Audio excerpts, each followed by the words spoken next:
Olá, buenas noches. Aqui estamos para uno más Ruta Checkpoint. Hoy estaremos leyendo de los capítulos 13 hasta el 18 del Evangelio de Mateo y estamos contentos que, tú estés con nosotros y vamos a aprovechar el tiempo hoy porque más que nunca tenemos mucha cosa para leer, comentarios importantes a hacer, ¿vale? Antes de todo también, me gustaría deciros que estamos preparando unos episodios, por así decir, ¿no? Interesantes sobre el nacimiento virginal de Jesús, sobre la transfiguración, sobre la resurrección también, ¿vale? Estos son temas que son muy importantes en el Evangelio de Mateo y estaremos explicando eso de manera más, digamos, específica, su sentido, su significado, trayendo también un poco de apologética, ¿no? Porque son temas que a algunos cuesta creer, cuesta de alguna manera comprender, ¿no? Y claro que nosotros somos aquellos que de alguna manera nos unimos al principio agustiniano, ¿no? De creer para comprender, de Anselmo también, creer para comprender. Y es importante que entendamos estas cuestiones de una manera sensata y bíblica, ¿no? Por encima de todo, ¿vale? Así que vamos a orar ahora, empezando este checkpoint, porque como he dicho, hay mucha cosa para leer hoy, ¿vale? Padre Santo y Eterno, gracias por tu vida en nosotros, por la oportunidad que tú nos das de estar aquí en este medio para leer tu palabra y también aprender, Señor, con tu Espíritu Santo. Te pedimos que en esta noche tu Espíritu Santo alumbre nuestro entendimiento y que de nuestra boca salga solamente aquello que te honra a ti. Rogamos por aquellos que nos acompañan, Señor, y te pedimos que sobre ellos también tu Espíritu sea derramado, de modo a que puedan comprender tu palabra sin error y que esta comprensión, Señor, de verdad pueda producir algo bueno en sus vidas. Así oramos en el poderoso nombre de Jesús. Pedimos tu guía, Señor, sobre este momento, este tiempo que pasaremos con la Biblia abierta. En el nombre de Jesús. Amén. Gloria a Dios. Bienvenidos a todos que ya están con nosotros. Es un placer tenerte con nosotros. Amén.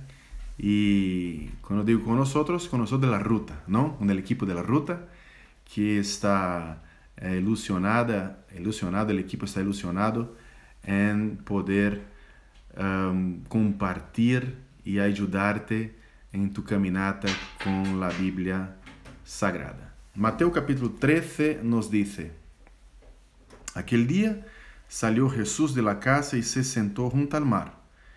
Y se le juntó mucha gente, y entrando él en la barca se sentó, y toda la gente estaba en la playa. Y les habló muchas cosas por parábolas, diciendo: he aquí el sembrador salió a sembrar. Y mientras sembraba, parte de la semilla cayó junto al camino, y vinieron las aves y la comieron. Parte cayó en pedregales, donde no había mucha tierra, y brotó pronto, porque no tenía profundidad de tierra. Pero salida el sol se quemó, y porque no tenía raíz, se secó. Y parte cayó entre espinos, y los espinos crecieron y la ahogaron. Pero parte cayó en buena tierra, y dio fruto, cual a 100, cual a 60, y cual a 30 por uno. El que tiene oídos para oír, oiga. Entonces, acercándose los discípulos, le dijeron: ¿por qué les hablas por parábolas? Él respondiendo les dijo: Porque a vosotros os es dado saber los misterios del reino de los cielos, mas a ellos no les es dado. Porque a cualquiera que tiene se le dará, y tendrá más, pero al que no tiene, aun lo que tiene le será quitado. Por eso les hablo por parábolas, porque viendo no ven, y oyendo no oyen, ni entienden. De manera que se cumple en ellos la profecía de Isaías que dijo: de oído oiréis y no entenderéis, y viendo veréis y no percibiréis, porque el corazón de este pueblo se ha engrosado. Con los oídos oyen pesadamente y han cerrado sus ojos, para que no vean con los ojos y oigan con los oídos, y con el corazón entiendan y se conviertan, y yo los sane. Pero bienaventurados vuestros ojos, porque ven, y vuestros oídos, porque oyen. Porque de cierto os digo que muchos profetas y justos desearon ver lo que veis, y no lo vieron, y oír lo que oís, y no lo oyeron. Oíd, pues, vosotros la parábola del sembrador. Cuando alguno oye la palabra del reino y no la entiende, viene el malo y arrebata lo que fue sembrado en su corazón. Este es el que fue sembrado junto al camino. Y el que fue sembrado en pedregales, este es el que oye la palabra y al momento la recibe con gozo, pero no tiene raíz en sí, sino que es de corta duración, pues al venir la aflicción o la persecución por causa de la palabra, luego tropieza. El que fue sembrado entre espinos, este es el que oye la palabra, pero el afán de este siglo y el engaño de las riquezas ahogan la palabra y se hace infructuosa. Mas el que fue sembrado en buena tierra, este es el que oye y entiende la palabra, y da fruto y produce a 100, a 60 y a 30 por uno. Les refirió otra parábola diciendo: el reino de los cielos es semejante a un hombre que sembró buena semilla en su campo. Pero mientras dormían los hombres, vino su enemigo y sembró cizaña entre el trigo y se fue. Y cuando salió la hierba y dio fruto, entonces apareció también la cizaña. Vinieron entonces los siervos del padre de familia y le dijeron: Señor, ¿no sembraste buena semilla en tu campo? ¿De dónde, pues, tiene cizaña? Él les dijo: un enemigo ha hecho esto. Y los siervos le dijeron: ¿quieres, pues, que vayamos y la arranquemos? Él les dijo: no sea que al arrancar la cizaña, arranquéis también con ella el trigo. Dejad crecer juntamente lo uno y lo otro hasta la siega. Y al tiempo de la siega yo diré a los segadores: recoged primero la cizaña y atadla en manojos para quemarla, pero recoged el trigo en mi granero. Otra parábola les refirió diciendo: el reino de los cielos es semejante al grano de mostaza, que un hombre tomó y sembró en su campo, el cual, a la verdad, es la más pequeña de todas las semillas, pero cuando ha crecido es la mayor de las hortalizas, y se hace árbol, de tal manera que vienen las aves del cielo y hacen nidos en sus ramas. Otra parábola les dijo: el reino de los cielos es semejante a la levadura que tomó una mujer, y escondió en 3 medidas de harina hasta que todo fue leudado. Todo esto habló Jesús por parábolas a la gente, y sin parábolas no les hablaba, para que se cumpliese lo dicho por el profeta cuando dijo: abriré en parábolas mi boca, declararé cosas escondidas desde la fundación del mundo. Entonces, despedida la gente, entró Jesús a la casa y acercándose a él sus discípulos le dijeron: explícanos la parábola de la cizaña del campo. Respondiendo él les dijo: el que siembra la buena semilla es el Hijo del Hombre. El campo es el mundo. La buena semilla son los hijos del reino, y la cizaña son los hijos del malo. El enemigo que la sembró es el diablo. La siega es el fin del siglo, y los segadores son los ángeles. De manera que como se arranca la cizaña y se quema en el fuego, así será en el fin de este siglo. Enviará el Hijo del Hombre a sus ángeles y recogerán de su reino a todos los que sirven de tropiezo y a los que hacen iniquidad. Y los echarán en el horno de fuego. Allí será lloro y el crujir de dientes. Entonces los justos resplandecerán como el sol en el reino de su Padre. El que tiene oídos para oír, oiga. Además, el reino de los cielos es semejante a un tesoro escondido en un campo, el cual un hombre halla y lo esconde de nuevo, y gozoso por ello va y vende todo lo que tiene y compra aquel campo. También el reino de los cielos es semejante a un mercader que busca buenas perlas, que habiendo hallado una perla preciosa, fue y vendió todo lo que tenía y la compró. Asimismo, el reino de los cielos es semejante a una red que echada en el mar recoge de toda clase de peces. Y una vez llena, la sacan a la orilla, y sentados recogen lo bueno en cestas y lo malo echan fuera. Así será al fin del siglo. Saldrán los ángeles y apartarán a los malos de entre los justos y los echarán en el horno de fuego. Allí será el lloro y el crujir de dientes. Jesús les dijo: ¿habéis entendido todas esas cosas? Ellos respondieron: sí, Señor. Y él les dijo: por eso, todo escriba docto en el reino de los cielos es semejante a un padre de familia que saca de su tesoro cosas nuevas y cosas viejas. Hasta aquí hemos leído las parábolas, ¿no?, que Jesús presenta en este capítulo. Y aquí lo que queda claro es que el reino de Dios se manifestará, por así decir, de manera secreta inicialmente, que después será un reino grande, ¿no? Por ejemplo, el grano de mostaza, ¿no? Es un ejemplo de eso. Jesús está enseñando estas cosas. Está enseñando también que el reino de los cielos se manifiesta inicialmente en la vida de uno, ¿no? Cuando habla, por ejemplo, del sembrador, ¿no? Que la semilla es la palabra y que el sembrador, vamos a ver eso de manera más clara cuando estemos leyendo Marcos, Lucas, ¿no? El sembrador es el propio Cristo, ¿no? Vamos a interpretar de esa manera, y aquellos que llevan su palabra, y nace en el corazón de uno, primeramente, ¿no? Y vamos a ver también que el reino de Dios se manifiesta como, o es semejante, ¿no?, a un tesoro escondido. O sea, tiene un valor muy grande, y aquellos que hallan dan todo por ello, ¿no?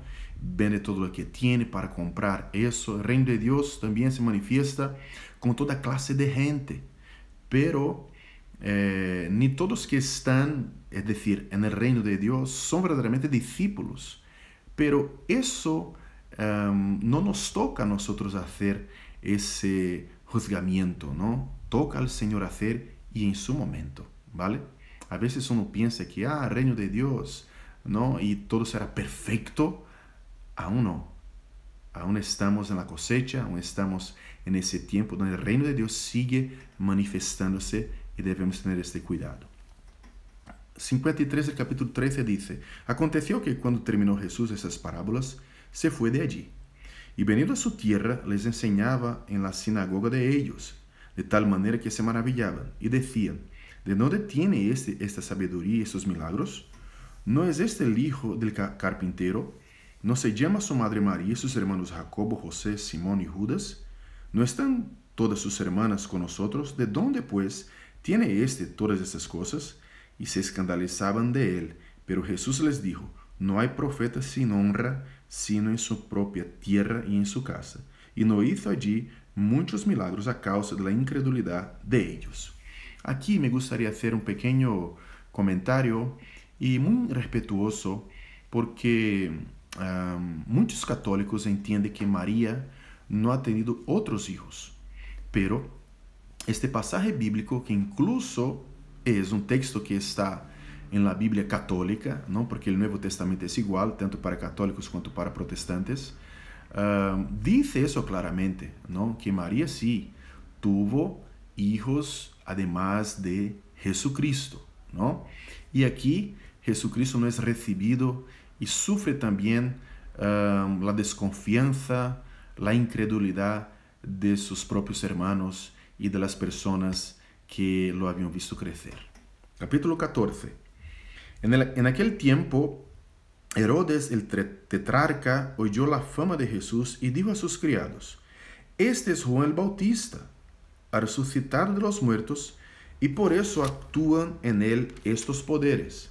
Porque Herodes había prendido a Juan y le había encadenado y metido en la cárcel por causa de Herodías, mujer de Felipe su hermano, porque Juan le decía: no te es lícito tenerla. Y Herodes quería matarle, pero temía al pueblo porque tenía a Juan por profeta.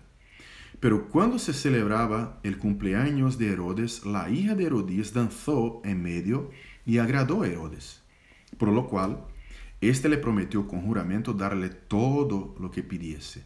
Ella, instruida primero por su madre, dijo: dame aquí en un plato la cabeza de Juan el Bautista.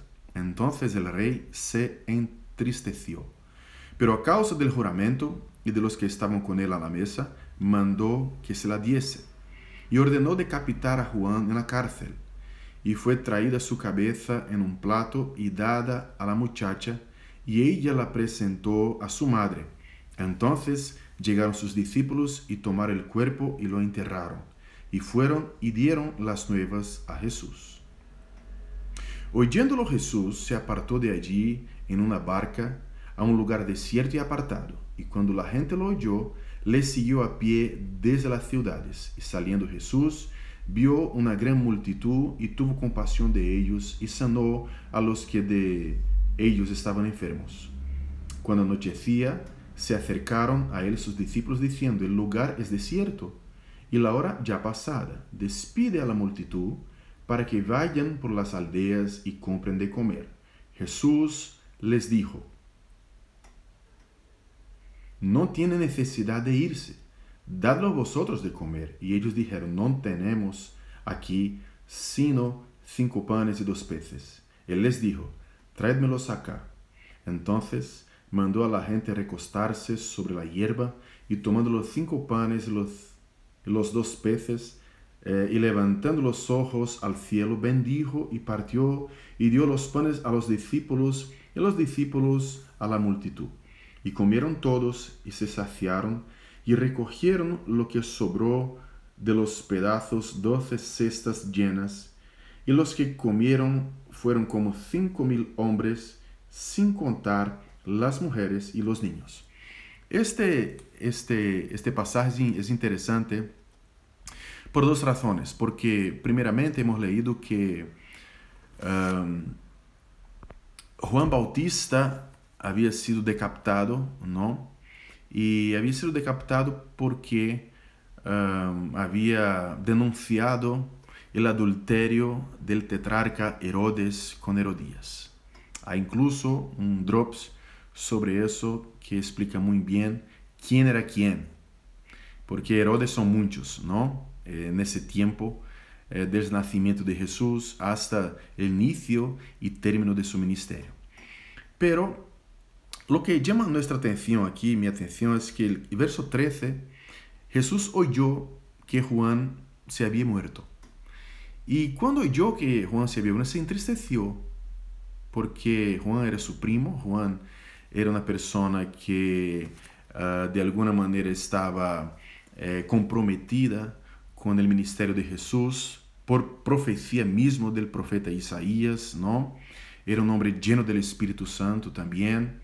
Claro, era un hombre con fallos, con debilidades, pero era un hombre lleno del Espíritu Santo.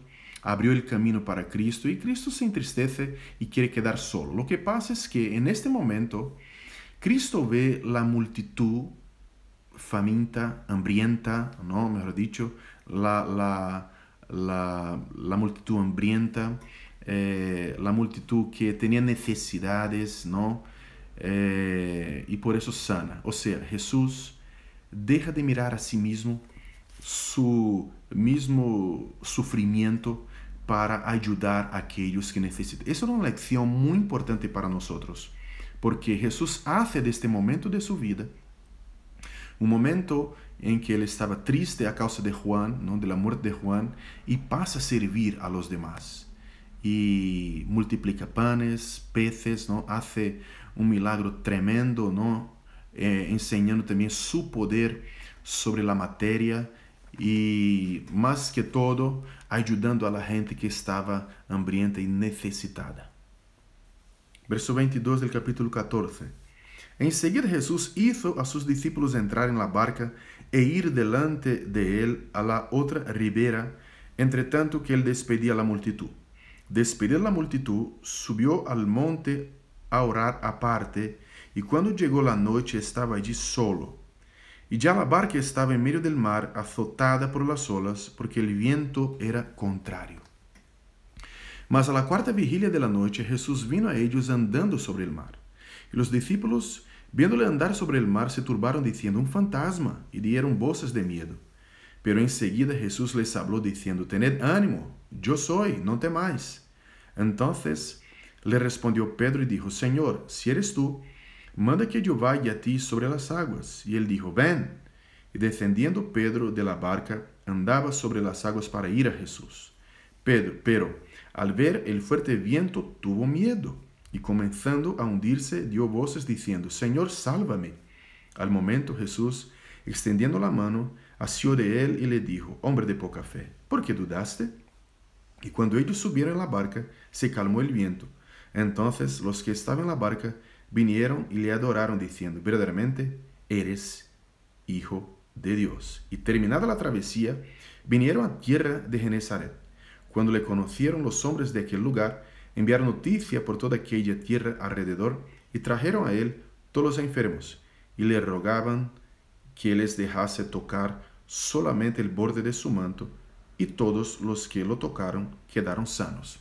Y es interesante cómo termina este capítulo 14, porque el hecho de que Juan ande sobre las aguas como Jesús es una señal de que es su discípulo. En Israel, un discípulo escogía a su maestro y lo imitaba en todo. Con Cristo ha sido al revés. Había sido Cristo quien había escogido a sus discípulos, ¿no? Y ahora, la potestad que Cristo da a su discípulo de andar sobre el mar como él está andando, es una señal poderosa de que verdaderamente Pedro era su discípulo. ¿Por qué? Porque está imitando, haciendo lo mismo que su maestro está haciendo. Y no por su poder, sino por una capacidad, una potestad que Cristo está dando a Pedro, ¿no? Y es interesante que termina aquí diciendo que Cristo está sanando, ¿no?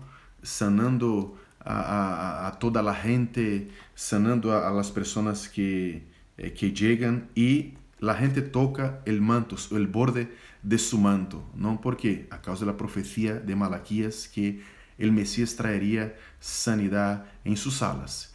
Y el reino de Dios, en el reino de Dios, no hay lugar para la enfermedad, ¿vale?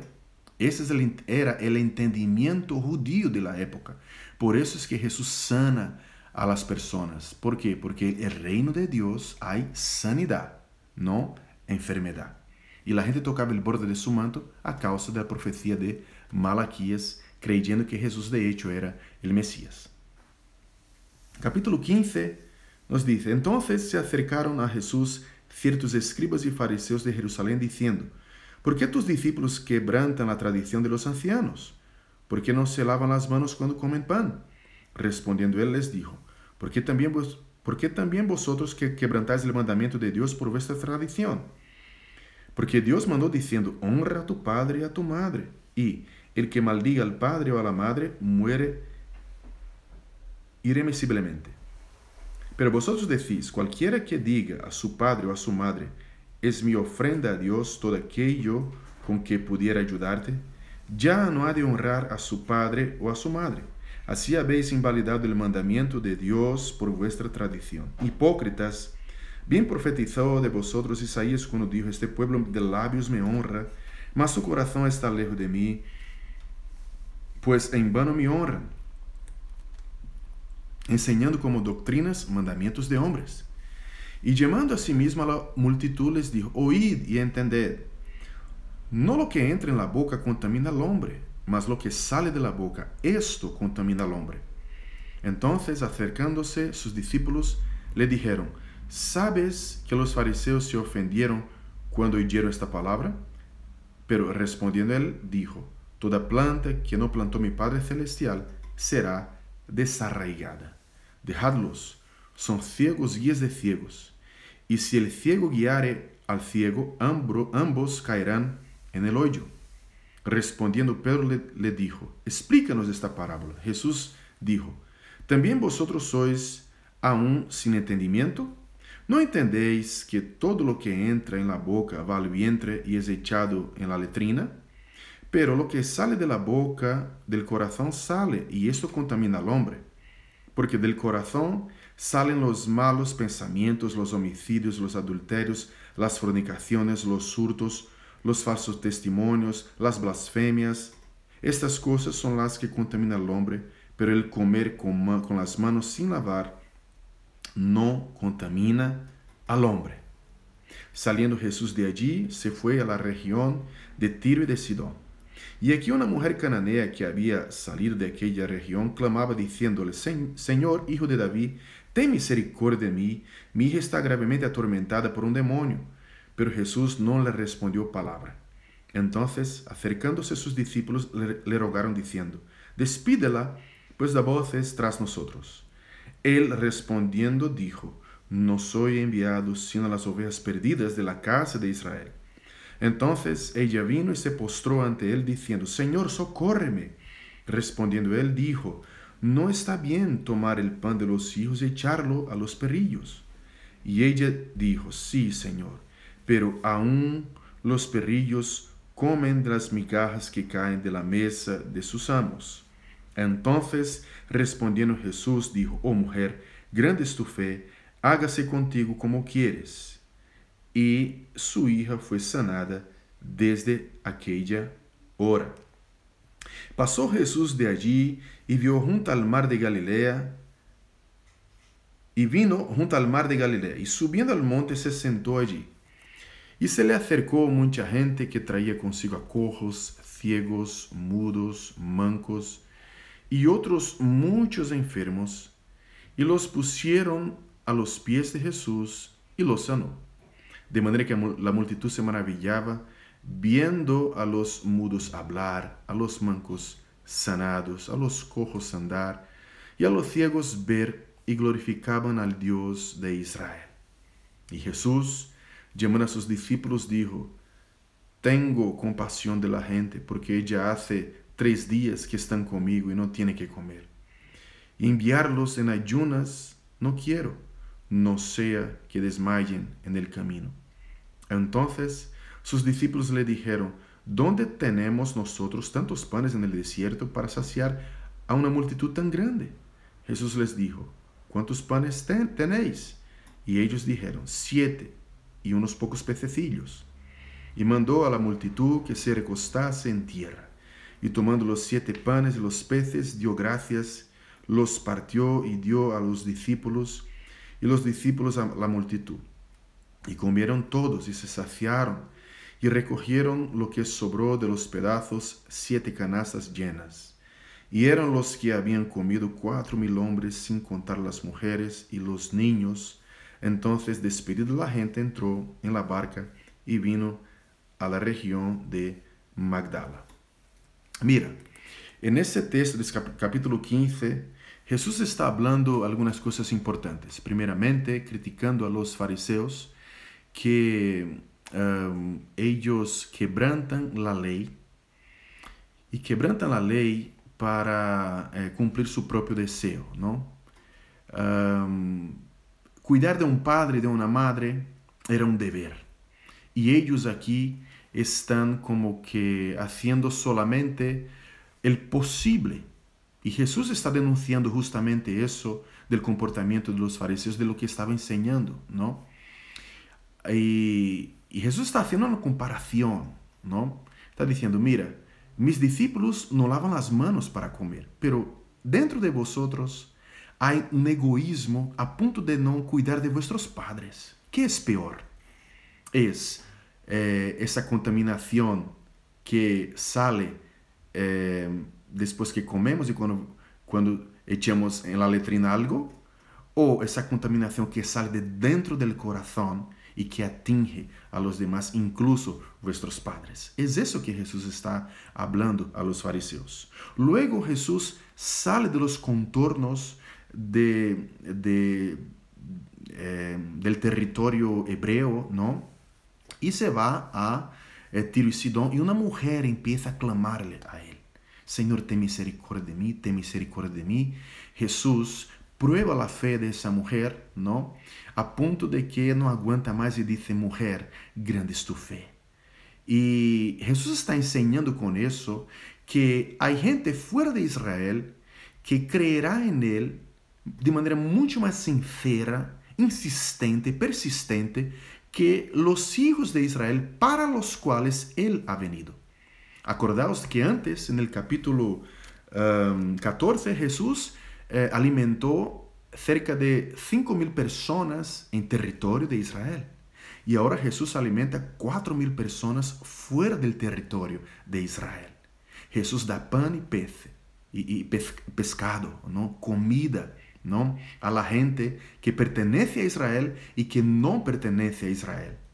Eso espiritualmente es una lección para nosotros. Lo que Cristo tiene para dar es tanto para aquellos que son de su linaje, ¿no?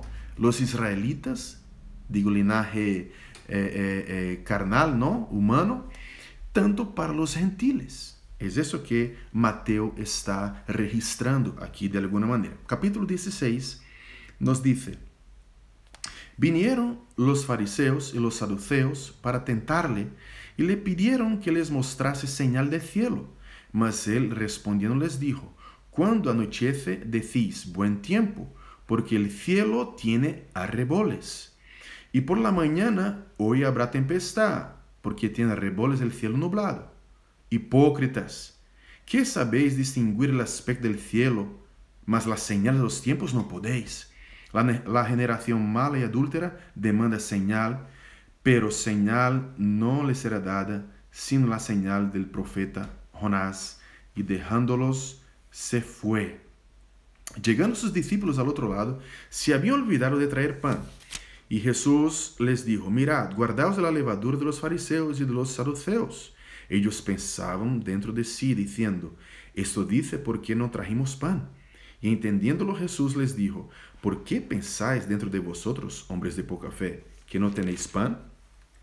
¿No entendéis aún, ni os acordáis de los 5 panes entre 5,000 hombres? ¿Y cuántas cestas recogisteis? Ni de los 7 panes entre 4,000, ¿y cuántas canastas recogisteis? ¿Cómo es que no entendéis que no fue por el pan que os dije que os guardaseis de la levadura de los fariseos y de los saduceos? Entonces entendieron que no les había dicho que se guardasen de la levadura del pan, sino de la doctrina de los fariseos y de los saduceos. Interesante eso, ¿no? Porque Jesús aquí inicialmente en el capítulo 16 habla que una generación mala y perversa pide una señal. La señal que será dada será del profeta Jonás. Jonás apenas predicó. Jonás estuvo 3 días y 3 noches en el vientre del gran pez, ¿no? Y el Hijo del Hombre también pasó 3 días y 3 noches en la sepultura. La resurrección de Jesús será la señal que esa generación tendrá, ¿no? ¿Por qué? Porque Jesús está haciendo milagros, señales poderosas, y esa generación no está creyendo a Jesús. Luego Jesús amonesta a sus discípulos a no creer, a no aceptar y a tener cuidado con la doctrina de los fariseos y de los saduceos, ¿no? Era gente que estaba allí para sencillamente dominar las personas y ejercer un liderazgo religioso infructífero, pero Jesús está allí para bendecirlos a ellos y presentar lo que Dios verdaderamente demanda y espera de cada ser humano. Verso 13 del capítulo 16. Viniendo Jesús a la región de Cesarea de Filipo, preguntó a sus discípulos diciendo: ¿Quién dicen los hombres que es el Hijo del Hombre? Ellos dijeron: unos Juan el Bautista, otros Elías y otros Jeremías o algunos de los profetas. Él les dijo: ¿y vosotros quién decís que soy yo? Respondiendo Simón Pedro dijo: tú eres el Cristo, el Hijo del Dios viviente. Entonces le respondió Jesús: bienaventurado eres tú, Simón, hijo de Jonás, porque no te lo reveló carne ni sangre, sino mi Padre que está en los cielos. Y yo también te digo que tú eres Pedro, y sobre esta roca edificaré mi iglesia, y las puertas del Hades no prevalecerán contra ella. Y a ti te daré las llaves del reino de los cielos, y todo lo que atares en la tierra será atado en los cielos, y todo lo que desatares en la tierra será desatado en los cielos. Entonces mandó a sus discípulos que a nadie dijesen que él era Jesús el Cristo. Ese pasaje también demanda de nosotros un entendimiento claro, ¿no? ¿Qué es? ¿Quién es Jesús? ¿No? Jesús es el Hijo del Dios viviente. Pedro está teniendo una revelación directa del Padre, diciendo que, en rápidas palabras, que Jesús tiene la misma naturaleza del Padre. Es eterno, es perfecto, es recto, es santo, es inmutable, ¿no? Y es eso que Pedro está diciendo por revelación del Padre, ¿no? a él mismo, a Pedro, ¿no? Pero Jesús dice una cosa interesante, que yo también te digo que tú eres Pedro, pero sobre esta roca, Jesús habla ahora de sí mismo, edificaré mi iglesia. Toda construcción tiene una piedra de ángulo, una piedra de esquina, que es el referente y sobre la cual, ¿no?, las demás piedras son puestas, ¿no? Es la piedra angular, la piedra base. Jesús está diciendo que Él es la piedra base. Pero, ¿dónde queda eso, no? Ahí nosotros tenemos que leer 1 de Pedro capítulo 2, versos 4 hasta el 8, que el mismo Pedro va a decir eso, ¿no? Que la piedra de ángulo, la piedra de esquina fue desechada por los hombres y se transformó como en una piedra de tropiezo a las personas, ¿no? Aquellos que no creían en Él, mejor dicho. Y Jesús está diciendo justamente eso, que Él es la piedra donde su iglesia como edificio será edificada. Y más, que las puertas del Hades no prevalecerán contra ella. ¿Qué eran las puertas del Hades? La puerta de la sepultura, la muerte física.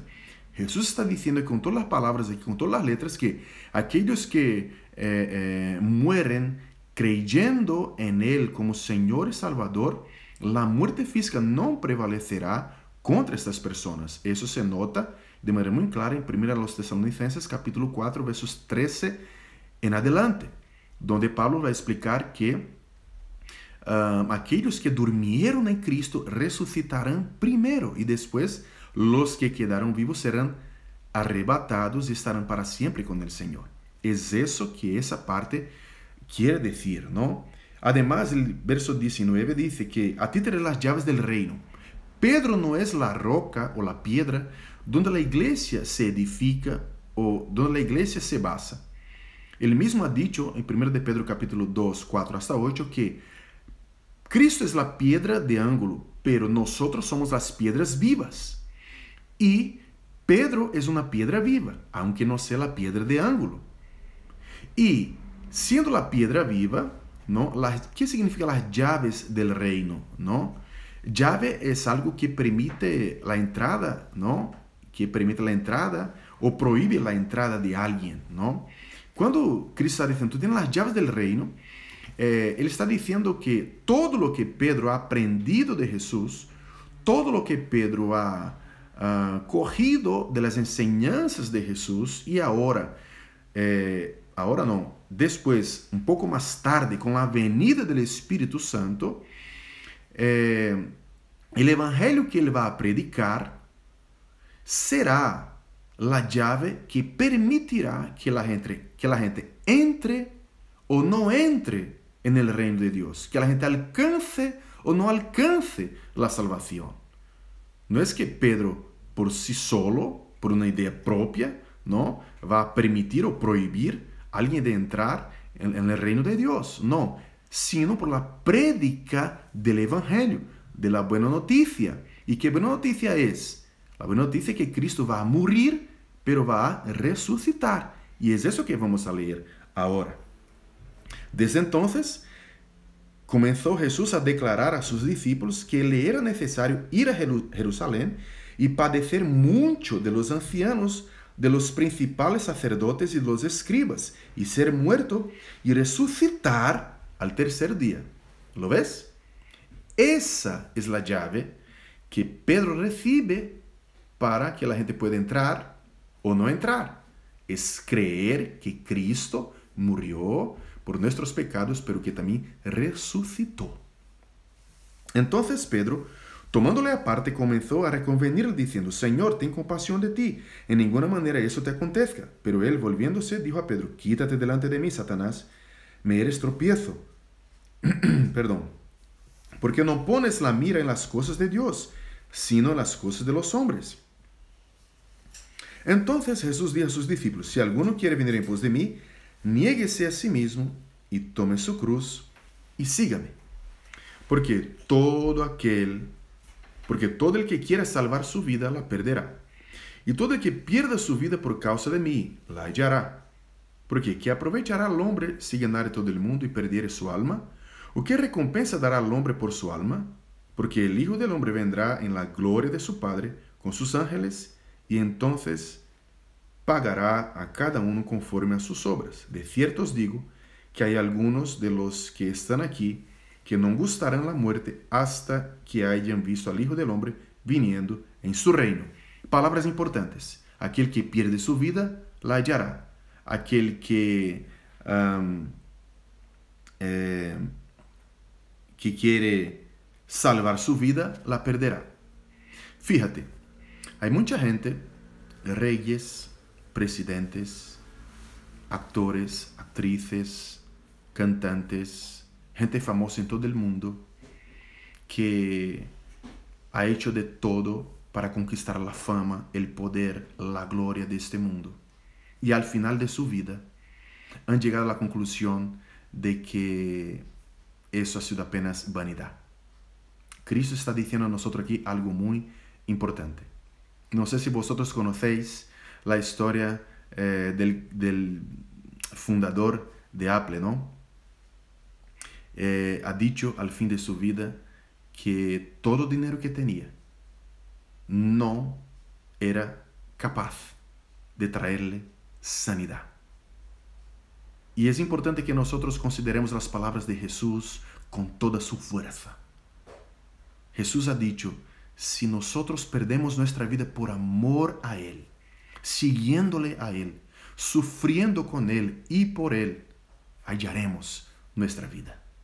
Ojo, Jesús siempre habla la verdad y Jesús lo sabe todo. 17, capítulo 17. 6 días después Jesús tomó a Pedro, a Jacobo y a Juan su hermano, y los llevó aparte a un monte alto, y se transfiguró delante de ellos, y resplandeció su rostro como el sol, y sus vestidos se hicieron blancos como la luz. Y aquí les aparecieron Moisés y Elías hablando con él. Entonces Pedro dijo a Jesús: Señor, bueno es para nosotros que estemos aquí. Si quieres, hagamos aquí 3 enramadas, una para ti, otra para Moisés y otra para Elías. Mientras él aún hablaba, una nube de luz los cubrió. Y aquí una voz desde la nube que decía: Este es mi Hijo amado, en quien tengo complacencia. A él oíd. Al oír esto, los discípulos se postraron sobre sus rostros y tuvieron gran temor. Entonces Jesús se acercó y los tocó y dijo: levantaos y no temáis. Y alzando ellos los ojos, a nadie vieron sino a Jesús solo. Cuando descendieron del monte, Jesús les mandó diciendo: no digáis a nadie la visión hasta que el Hijo del Hombre resucite de los muertos. Entonces sus discípulos le preguntaron diciendo: ¿por qué, pues, dicen los escribas que es necesario que Elías venga primero? Respondiendo Jesús les dijo: a la verdad, Elías viene primero y restaurará todas las cosas. Mas os digo que Elías ya vino y no le conocieron, sino que hicieron con él todo lo que quisieron. Así también el Hijo del Hombre padecerá de ellos. Entonces los discípulos comprendieron que les había hablado de Juan el Bautista. Hay un drops sobre eso. Juan Bautista, sobre quién es el Elías de que Jesús habla en los capítulos anteriores, ¿vale? Ojo. Cuando llegaron al gentío, vino a él un hombre que se arrodilló delante de él diciendo: Señor, ten misericordia de mi hijo, que es lunático y padece muchísimo, porque muchas veces cae en el fuego y muchas en el agua. Y lo he traído a tus discípulos, pero no le han podido sanar. Respondiendo Jesús, dijo: oh generación incrédula y perversa, ¿hasta cuándo he de estar con vosotros? ¿Hasta cuándo os he de soportar? Traédmelo acá. Y reprendió Jesús al demonio, el cual salió del muchacho, y éste quedó sano desde aquella hora. Viniendo entonces los discípulos a Jesús aparte, dijeron: ¿por qué nosotros no pudimos echarlo fuera? Jesús les dijo: por vuestra poca fe. Porque de cierto os digo que si tuviereis fe como un grano de mostaza, diréis a este monte: pásate de aquí a allá, y se pasará, y nada os será imposible. Pero este género no sale sino con oración y ayuno. Estando ellos en Galilea, Jesús les dijo: el Hijo del Hombre será entregado en manos de hombres, y le matarán, mas al tercer día resucitará. Y ellos se entristecieron en gran manera. Interesante este pasaje, ¿no? Jesús está hablando de que hay algunas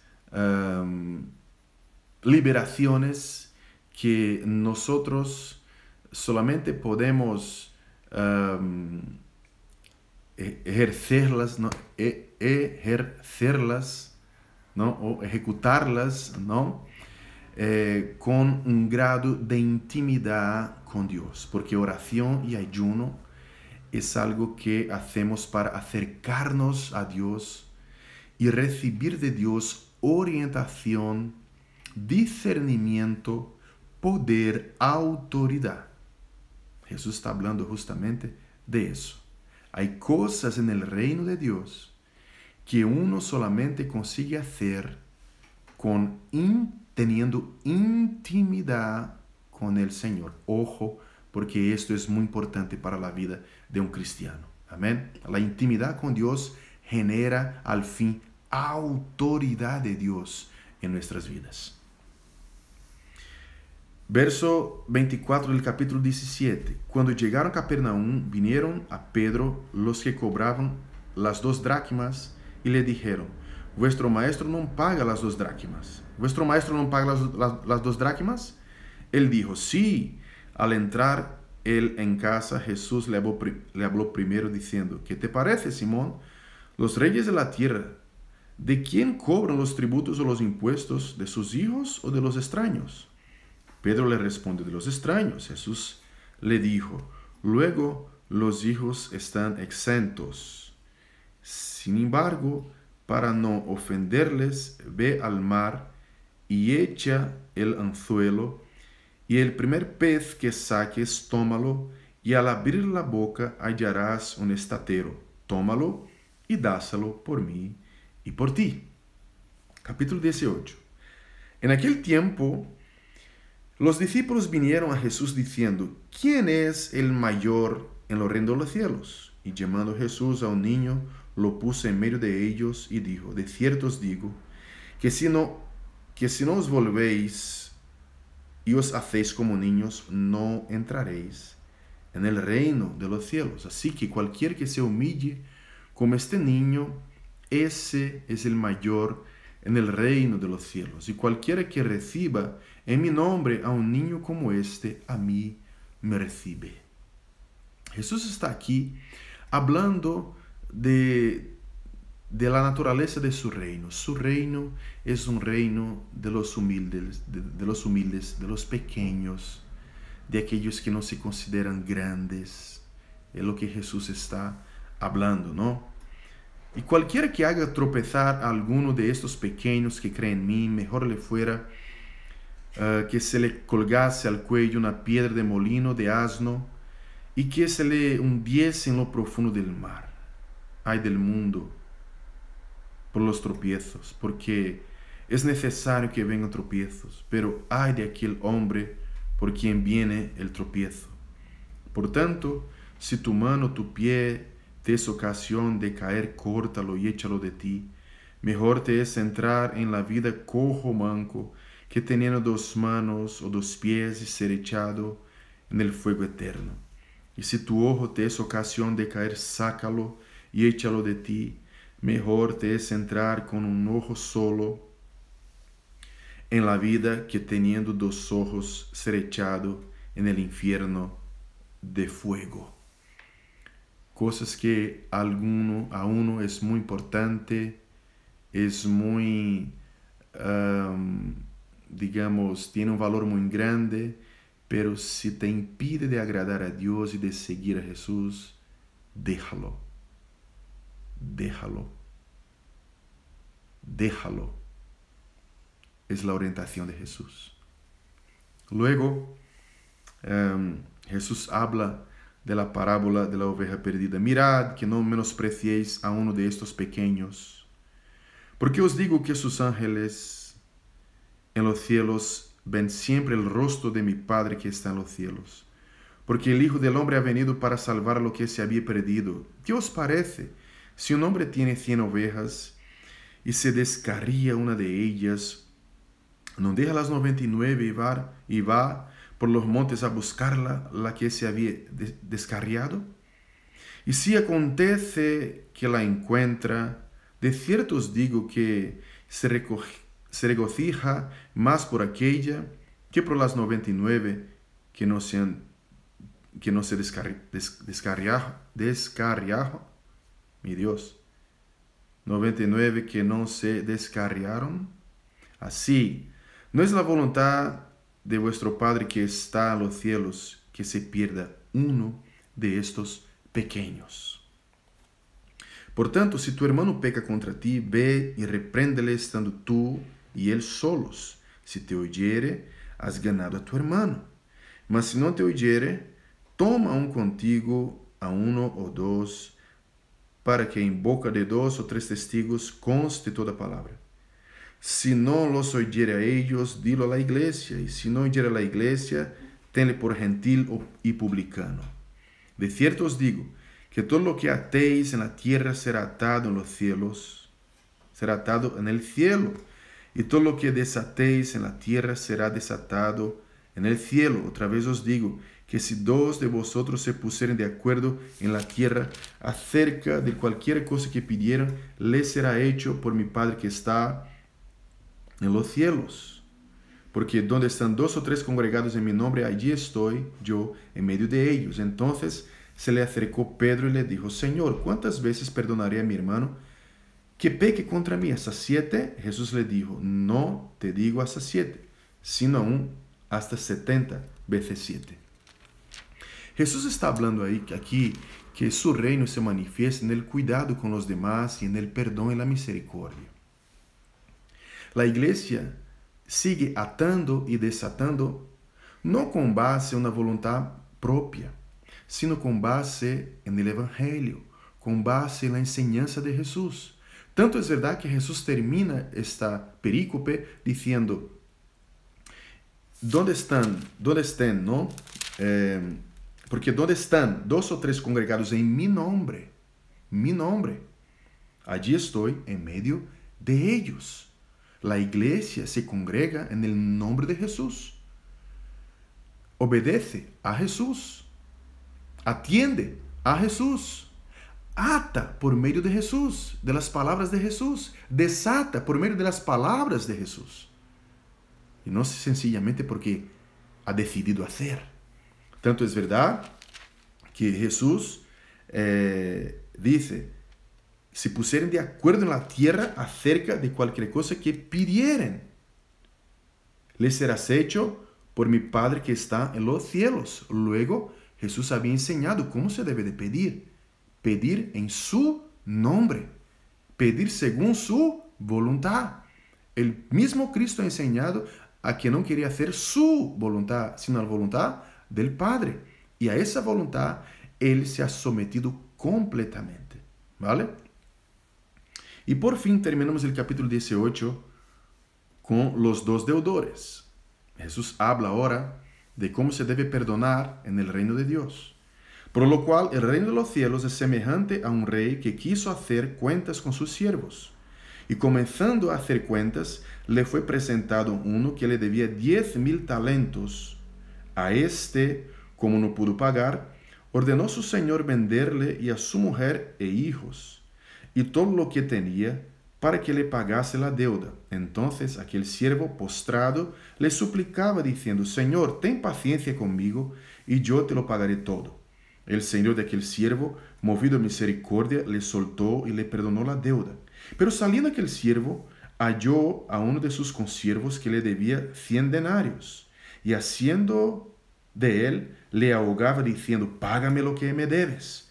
Entonces su consiervo, postrándose a sus pies, le rogaba diciendo, ten paciencia conmigo, y yo te lo pagaré todo. Mas él no quiso, sino fue y le echó en la cárcel hasta que pagase la deuda. Viendo sus consiervos lo que pasaba, se entristecieron mucho y fueron y refirieron a su señor todo lo que había pasado. Entonces, llamándole su señor, le dijo, siervo malvado, toda aquella deuda te perdoné porque me rogaste. ¿No debías tú también tener misericordia de tu consiervo, como yo tuve misericordia de ti? Entonces su señor enojado le entregó a los verdugos hasta que pagase todo lo que debía. Así también mi Padre Celestial hará con vosotros si no perdonáis de todo corazón cada uno a su hermano de sus ofensas. Me parece que esta parte final es un desarrollo, ¿no? Una extensión de cuando Cristo enseña a uno a orar, ¿no?